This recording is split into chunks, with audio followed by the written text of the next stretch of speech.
Hey everyone, Nightharo here, and today we're going to talk about the PTS Week 5 changes. So this is the final patch notes that we're going to get before it goes live on August 22nd. At least that's typically the case, and I expect that to be the case here. And as Zaw says here, they have quite a few more changed than they typically do in the final weeks of the PTS. Part of the reason for that, as they had stated before, their goal was to pack several patches worth of changes into one patch, and that's what they've done. So there's been a lot of trial and tribulation, as you probably know, but let's go ahead and take a look and see what actually came out of this. So I am just going to be going over mostly the combat and ability changes and like one or two other things, but just FYI, I'm not going to give a whole lot of commentary. I will give a little bit, but I'm not going to make a lot of value statements about what I think about this. I'm just trying to report, more like a news format, what the changes are, what that will likely mean, things that will likely get changed still, that kind of stuff. Anyways, with that, let's go ahead and get into it. So it's something kind of quick here.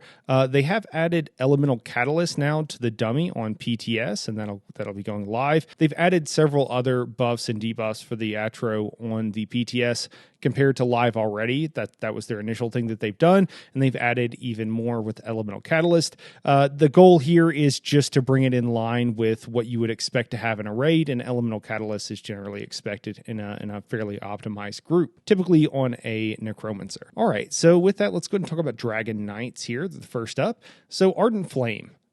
Skill line, the Lava Whip ability. They've changed Molten Whip to where it now increases the duration of Seething Fury to 15 seconds, up from 10 seconds, to help you get it easier, uptimes with the new duration timers of Fiery Breath and Searing Strike, so that it kind of overlaps a little bit better. For those who don't know, Seething Fury, what that does, it's the ability, it's actually under the Molten Whip skill, but what it does is when you cast another Ardent Flame ability, it increases your spell power and weapon damage and causes your next Molten Whip to increase by 33%. And the spell damage increase isn't 33%, it's by 75%, I think. So, and that can stack up to 3 times, so you can get a total of 225 spell damage, and it just lasts a little bit longer now to be more in line with the dot changes that they made. So nothing huge there. Nightblades. So they made quite a few changes to Nightblades, and they are going to be much more viable, particularly Mag Blades in content moving forward. So that's awesome. Let's go ahead and look at some of the changes here. And there are some stuff that they're going to have to tweak here, but I'll talk about it. So Impale. This is the mag version of our Execute. It has gone up from scaling from 300% to 330%. So that's awesome. One of the things about Nightblades historically is that they used to have the best Execute in the game, and then that hasn't really been true recently, or barely true, or kind of not true at all. But so they're changing this to where it does a little bit more damage, a 10% damage increase. That's not insignificant, since this is your spammable in Execute. So I like that change. It keeps in line with the Nightblades kind of theme and their feel with Execute being one of their best times to do damage. So that's nice. And then Shadow. So Path of Darkness, our Twisting Path, it increases the damage of this morph by approximately 50% to help it stand out a little bit more. So yeah, Path of Darkness was one of our signature skills that you kind of use whether you're on a Mag Blade or on a Stand Blade. So it wasn't really doing comparable damage, or just barely comparable damage to some other ground dots. Didn't really, again, more adding to the class identity here with increasing the damage on that. So I like to see that. Next up is Veiled Strike. So this is we have two more. It's the Surprise Attack and the Concealed Weapon. So Surprise Attack was critting if you were behind the target every single time. They've now added a cooldown of 4 seconds to it. So 1 out of every four uses. There were some meme builds where you were just spamming Surprise Attack with using one other skill, and you were parsing over 100k. So, it needed to be changed. So they added a cooldown to it, and you can still get the auto crit, but it's not going to be every single time. We'll have to see how that ends up in parses. Concealed Weapon. So this morph now increases your damage done by 7 to 10%. I'm not sure what the scale's off of. The damage I was seeing, the increase was 10% on the PTS, so I think it's probably going to be for PvE. If you're in good gear and stuff, probably going to be always 10%. I'm not sure what the scaling is, though, on this. For 5 seconds after leaving stealth or invisibility, this should read to you as a PvP portion of this skill, and then or when major expedition ends. Now, I explained this in my Brittled End video, but I'll just make it clear here because I think it's pretty confusing. When major expedition ends. So when you recast an ability early, so let's say my Path of Darkness up here lasts for 10 seconds, and let's say I cast it early at 8 seconds. Path of Darkness in any buffs and things that it gives while it's active technically end when I recast it, and then a new version is then applied to me. Okay.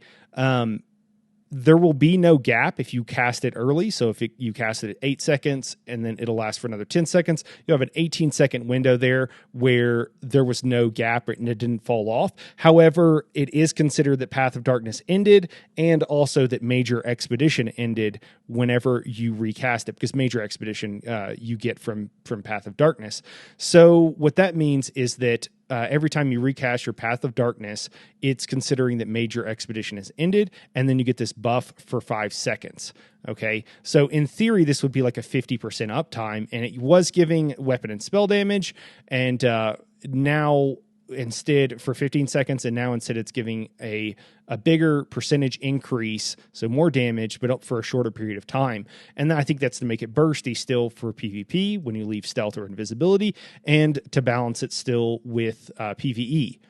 Now, the problem is there's an issue with this, and there's probably already, meme builds, or not builds, but like meme parses with this.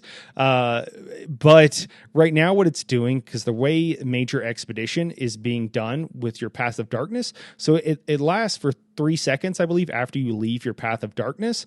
However, the way it's coded is that every second you're in your twisting path, it's giving you Major Expedition for 4 seconds. And then if you move out of it, it doesn't re-up, and so then you'll have 3 seconds left. If you stay in it, it keeps giving it to you for 4 seconds, 4 seconds, 4 seconds. The duration finally expires, and you'll have 3 extra seconds on the end, assuming you didn't move out of your path. And so that's how it gives you that 3 extra seconds. Well, what that's doing is it's proccing this 5-second buff every second. So you have 100% uptime of 10% increased damage while having concealed weapon on your bar. And all you have to do is have this concealed weapon ability on your bar. You don't even have to use it. So that is probably not how they intended this to work. I'm assuming, I could be wrong, but I'm guessing it's not how they intended this to work. And so they're probably going to have to do something else. I'm not sure what they're going to do. One of the things they could do is do like they did with Surprise Attack up here, where they added a cooldown. I just think that they should be careful, because if they say when this procs, it has a 10-second cooldown, meaning you can proc it every 10 seconds. And so in theory, if you recast your Path of Darkness every 10 seconds, you'll have 100% uptime, or as close to 100% uptime. It'll actually only be 50% of this buff that you can. However, they want to be careful doing that, because one thing that new people do is what's called clipping. They clip their dots. What's called clipping? They clip their dots, and that means they recast them early. So let's say Twisting Path or Path of Darkness lasts for 10 seconds, and then I recast it at 8. If this has a 10-second cooldown, then I'm not going to get the buff again. And instead of getting it at the end of 10 seconds for another 5 seconds, I'm going to get it at the end of, 18 seconds for another 5 seconds, right? So that is something they should be careful with, because that would be harder for newer people that are less experienced. And the whole point with all these changes is to do the opposite of that, make it easier for new people to get closer DPS. So if they change this to where it was every 8 seconds or something like that, that would be okay. I'm not sure. It depends what they want to do, but they'll probably change this, is my point. And if you see meme parses with this, just realize it'll likely change. I could be wrong. It could be working as intended, and they could mean for this to give you 10% damage increase. I doubt it. Because if that's the case, then Stand Blades are going to be using this, and it's going to buff Stand Blade damage even more. And the point was to buff Mag Blade DPS damage. So, we'll have to see. But I guess DPS damage is kind of repeating myself there. But anyways, they talk about it here a little bit if you're interested. And I'll leave a link to this in the comments below, or in the description of the video below. So with Dark Cloak and one other ability here, they made the changes and the math works out and it kind of does solve the problem. So they could do it and they decided to do it. I don't know if anybody decided if they asked the question of like, should we do this? And I think Dark Cloak might be one of them. I will have to try this in content to be sure. Maybe it's okay. But what they've done, a couple of things they've done that I like. So they changed it to where now it scales back off of max health as opposed to your missing health. I like that. Missing health, there's a couple of classes, DK, where like, your heal scales off of your missing health for tanks. And I say tanks because that's usually who's using these abilities and who I think they're geared for. So, I'd like them to leave it to the DKs to have this missing health thing. And so going back to max health seems fine to me. Now, what they've done is reduce the healing it provides by 42% compared to the live version. So that's going to be huge. That means you're not going to be able to use this in portals likely moving forward in Cloud Rest, for example, because it's not going to heal for enough. So you're going to have to be using Vigor. I think that's kind of a bummer because I think it basically makes it where you're going to be using Vigor more often, and so you're taking away a class skill and replacing it with a generic skill, and I think that could be a problem. Vigor also provides some other benefits that I guess so does Dark Cloak, but some other benefits that you can get as well. So I'm not sure about this 42% because that's going to be hard running portals. The reason they did that, I think, is for PvP, so that it's not too powerful of a heal for PvP. And so that's why they changed this. What they did do, though, is this morph can now add a new functionality where the heal over time is increased by 150% while not moving. What I really don't like about this, you're supposed to stand there. I hated the changes they did to a Templar where you really want to stand in one location. They walked back most of those changes, and now there's only like one benefit of kind of being in a small area. But this is actually saying while not moving at all. And I really don't like that, especially for a tank. Daedric, who I've mentioned him, Daedric-ESO Guides is his channel. He's done a lot of parses on the PTS, and I'm sure we'll be doing some for this week 5 update. But, he pointed out when I was talking to him about this earlier that, can't wait to see a immovable stance build on a Nightblade where you use Teleport Strike to move. And I think that's kind of hilarious, and I would love to see that. I don't know that that's really viable for most new people, and experienced people won't need it. So probably not something that will actually happen, but it is kind of funny. But I just think that not moving to get this extra heal is not super fun. It basically rewards you for standing still and not moving, and I'm just not a fan. So I think that's another one of those things where it's like, sure, they could do it. I get that it solves a lot of their problems. I'm not sure they should have done it, though, at least in my opinion. Now moving on, Dark Magic Crystal Shard. So specifically Crystal Weapon, which is the melee morph of this skill. They increase the damage, the second hit of this ability to 45% increase, up from 30%. So they over-nerfed this skill, so they're just kind of walking it back a little bit to increase the damage. We'll have to see how that turns out in a parse. And then Daedric Curse, Daedric Prey morph, increases the bonus to your pet's damage to 45, up from 25. So your pets took a hit when they started with the new changes because they were only hitting every 2 seconds. And I think this kind of brings them back up a little bit in line. There is some subtlety here, though. Not all abilities. This is actually from Daedric, but the person, not the skill, who mentioned that, the Storm Atro is still hitting every second. So this is a 15 or 25% increase in their damage, and that could be a little OP, but we'll have to see. Templar, Dawn's Wrath. Now this is an interesting change here. Radiant Destruction, which is often referred to as the Jesus Beam. It increased the damage its ability and its morph by approximately 23% to ensure that it stands up to and execute to other abilities. So basically the idea here is that they just thought Radiant Destruction wasn't doing enough damage, I guess, and so they buffed it a little bit. Now, this is a really kind of boring skill. You hit it, it channels for like 3 seconds, and it's what you do and execute. For accessibility, increases the damage of this ability even more. I like. So that's a good pro of this skill. Making you want to cast the ability where you stand there and don't do anything for 3 seconds while your ability channels is a little boring for those who maybe don't have issues with accessibility and being able to hit a lot of buttons in rapid succession. But whatever, we'll just have to see how it goes. And, I'm okay with sacrificing a little bit if it helps with accessibility, although they could probably do something to help make things more accessible without making a change like that, but whatever. Here or there. Now with Wardens, so the animal companion skill line here, Cliff Racer. So they changed this just to add a little bit extra weapon and spell damage if you hit an off-balance target.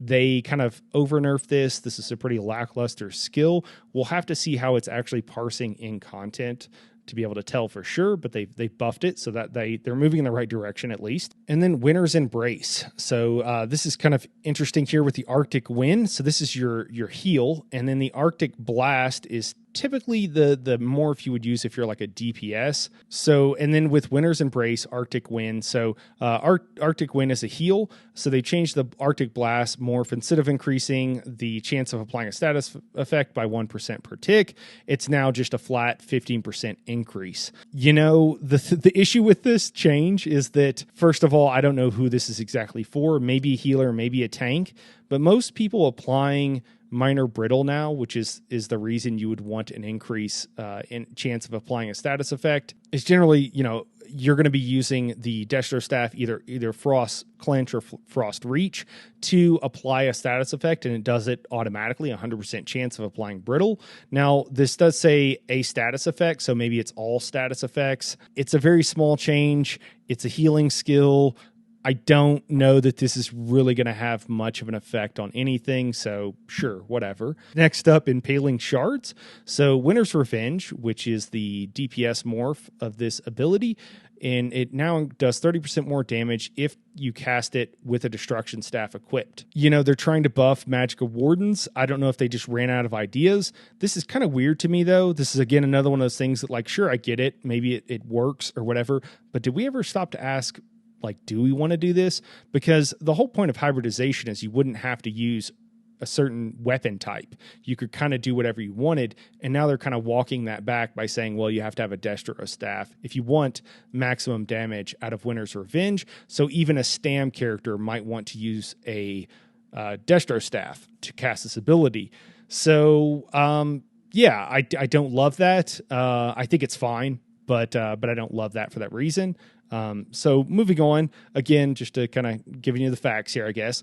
So they've changed Carve a little bit. This is a Skinny Cheeks suggestion, and I'm sure probably some of these other ones are as well, but this one I recall. So they changed it to 32 seconds. The reason for that is because the way a lot of your other skills worked with the timers, you would want to recast it at like 30 seconds, and so technically this would fall off, and you wouldn't get the next buff to the 32 seconds. You wouldn't be able to keep this up at the 30-second time interval. So they gave you a couple of seconds to recast it there. Even if you're doing a perfect rotation, you'll be casting it like a second or two early, but that's okay, and it'll keep up with the longest duration of 30 seconds. So seems like a good change there.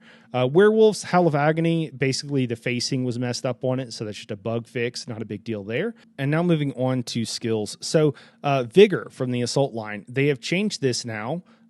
They had it where it was giving you Major Resolve, and Major Resolve is basically the one ability as a tank that you want to keep up 100% of the time. You get it. Every class has a way of getting it. I've talked about this. It reduces your damage taken by like 10%. So, you know, something you want up all the time, but they had it on Vigor. So it kind of like Vigor was replacing some of your class skills. It was a little bit weird. And Mage's Guild and other abilities with balance is what gives this Major Resolve usually. So they took it off and they went with Minor Resolve. I think this is a very good change. I think I won't talk about the problems, but the benefit of this providing Minor Resolve is the main other location you're going to get this. A few classes, you can get it from your class abilities, but for most, the way you would get this is from Combat Prayer, and you're not always getting Combat Prayer as a tank, since you don't always need heals, and the healer sometimes will be Combat Praying the group, keeping them buffed to increase their damage and not hitting you with it. So this provides, especially newer tanks, those who are struggling, a way of decreasing their damage taken by about 4.5%. So basically 5%. So I think that is huge if they're not already at a resistance cap, of course. So I think that's huge. I think this is really nice. Yeah, I just really like this change. If you're dying, adding Vigor to your bar and making sure you keep that up is definitely be something that you're going to want to do. So yeah, I like that change quite a bit for tanks. So gives some options. Now, itemization and item sets. So there's a lot of fixes here. So caustic arrow wasn't lasting for the full duration. I think this is because the changes to duration on some of this stuff with the recent patch. So they fixed that. Cruel Fury, Cruel Flurry. This just wasn't working, so they fixed it. Okay, cool. So Crushing Wall, this now increases the damage of your wall of elements by 1250. And rather than increase the damage done with your light and heavy attacks, this is again trying to make things a little bit easier and shrink the gap between high and low end DPS. And that's cool. They didn't make it quite as much as your light and heavy attacks were whenever you would, assuming you were perfectly light attack weaving. I think the reason for that, they say it here, it's just because it's an AoE ability, so they thought, it shouldn't be quite as good as it was when it was single target. However, that is going to make trash a little bit easier now, so that's cool for those who might struggle with wall spamming. And then next up, Merciless Charge. This is the two-hander. So reduces the damage. And I'm sorry, I should say that. The Caustic Arrow, this is a bow here from, I believe, Dragonstar Arena. Cruel Flurry. I forget which one this is from. I believe maybe Maelstrom. But anyways, this is the Daggers. It's the dual wield is what the flurry is. And then Crushing Wall, this is from Maelstrom as well. So that's the change there. Merciless Charge, I believe this is also Maelstrom, and reduces the damage per tick of this set by approximately 32%. And then they increase their duration to 10 seconds up from 7 seconds. So the net effect on this is they've reduced the damage by a fairly small amount, and then they've just made it last longer. So the total damage this does has gone down, but generally speaking, and you don't have to cast it as often. If you added in the fact that you might be able to, cast another spammable or some other ability in this time, probably this might actually end up being a DPS increase. I haven't done the numbers on it. I bet Skinny Cheeks will for us, so we'll just see there. But mostly this is just a change in the duration and how long you have to recast this. That's going to be the main swap there. Stinging Slashes fixed an issue where there's nothing, this was not lasting the full duration, just like many of the other bug fixes that we talked about. Thunderous Volley, so they changed it where the damage now is a little bit more, and this ramps up. And I think the idea here is that since this is a little bit harder because you want the full duration to tick off so that this does maximum damage. So they increased it a little bit to kind of make up for the fact that it might be harder, where some of these other skills you get more of a flat distribution, meaning the first tick does the same damage, extra damage as the last tick. This is not the case with Thunderous Volley, so they wanted to kind of give you a little bit more benefit with that, and I think they said to bring it in line. I mentioned this in my last video about how I'd really like to see changes to a lot of the arena sets to make them more viable. A lot of these were just kind of bug fixes, and I don't think that's going to do it. But a few of these, like Thunderous Volley, maybe that makes that okay. I don't know. We'll just have to see, but I don't think these are really the changes I personally was looking for. Not that they saw my video or we're going to change them because I suggested it. That's just my opinion. So next up, Mythic Items. So Oaken Soul, they fixed the issue where just a bug, basically. Oaken Soul, for those who don't know, if you didn't see my last video, this is going to be a very good and continue to be a very good accessibility feature, an item for those who have problems bar swapping, can't hit buttons as fast, want to do heavy attack builds for whatever reason. This is going to be good for that, moving into the next patch. So I think it's in a pretty good spot. It might need some tweaking, but it's not terrible. And then Powerful Assault. So this goes along with kind of the vigor changes a little bit. So increases the duration of this set to 15 seconds. Up from 10 to better match the duration of many morphs in the skill line. So I think Vigor, again, is the main one. They changed it to 15 seconds now. And they also increased the radius up to 12 meters. I think this is great. This is really a hassle, or it was, for people to keep up. If you're a new tank, you had to cast it twice every 10 seconds. And so it was 1/5 of the skills you were casting as an off tank to keep this buffed. And I think that was a bit much. So they increased the duration, and also you have to be standing really close to the group to proc it. So an extra couple of meters is nice. I still think this could be up to 15 meters or whatever. But it's an improvement, so we'll take it.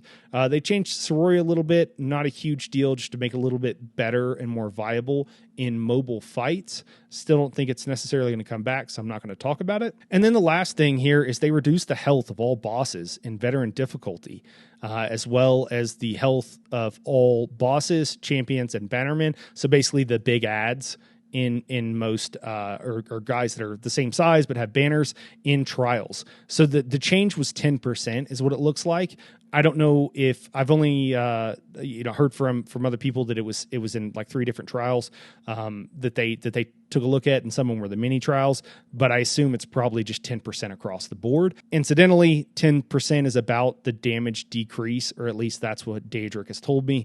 Hopefully he'll do some parse videos and tell us more about that. Maybe he'll do something talking about it a little bit, but I think it's to keep it in line. I don't think that means that there won't be any change to the feel of combat, but it should be minimal. It should be pretty similar. Certain fights, aren't as affected by these changes, like trash pulls and stuff like that. But as far as like boss fights and everything, it should have pretty similar feel to what it does now. So again, they're trying to shrink that window and make things a little bit easier for the team that's actually designing the dungeons to have a smaller window with which to design the difficulty levels, because it was very hard for them to make content that was challenging for everybody, but not overly challenging for people who were new, because the DPS gap has been so wide. 10% change. I guess that's what they want. They feel that's okay. Doesn't seem like a huge change to me. I don't know if, they were just worried that if they did too much, it was going to be a problem.